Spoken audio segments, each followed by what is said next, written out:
रामबंधू आचार, आपला taste partner.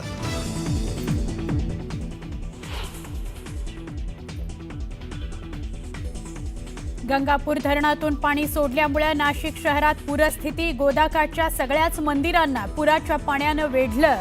आठवडी बाजारही रद्द।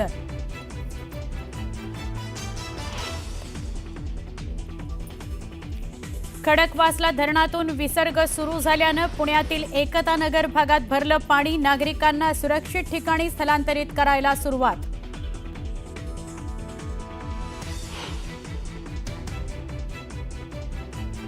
कोल्हापुरातील पंचगंगा नदीची धोक्याच्या पातळीकडे वाटचाल। नदीचं उगमस्थान असलेल्या प्रयाग चिखलीतील दत्त मंदिर पाण्याखाली।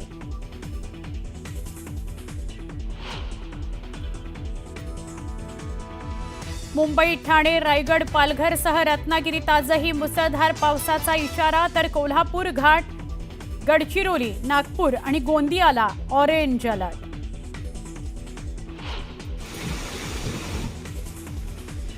राजगड तालुक्याच्या जोडकरवाडीत पूल नसल्यानं विद्यार्थ्यांचा जीवघेणा प्रवास। तुडुंब भरलेल्या ओढ्यातून साखळी करत जाण्याची विद्यार्थ्यांवर वेळ। प्रशासनाचं दुर्लक्ष।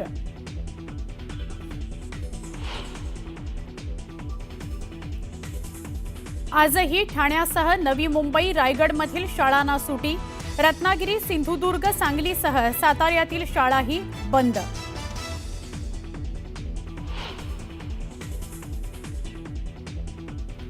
कानात हेडफोन घालून पावसात प्रवास करणं बेतलं जीवावर। हायटेन्शन तारेचा शॉक लागल्यामुळे 17 वर्षांच्या तरुणाचा मृत्यू। लोकांनी सांगून देखील दुर्लक्ष केल्यानं गेला जीव।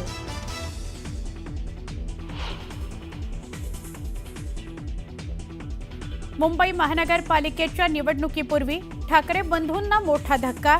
बेस्ट पतपेढीच्या निवडणुकीत ठाकरेंचे सगळे उमेदवार पराभूत।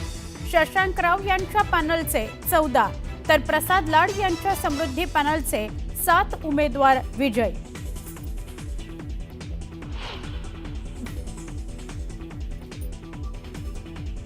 दिल्लीच्या मुख्यमंत्री रेखा गुप्ता यांच्यावर हल्ला। मुख्यमंत्र्यांच्या शासकीय निवासस्थानी जनता दरबारावेळी अज्ञाताकडून हल्ला।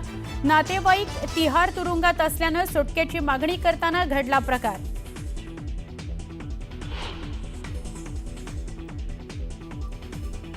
सीपी राधाकृष्णन यांनी भरला उमेदवारी अर्ज। राधाकृष्णन एनडीएचे उपराष्ट्रपती पदाचे उमेदवार। पंतप्रधान नरेंद्र मोदींची उपस्थिती।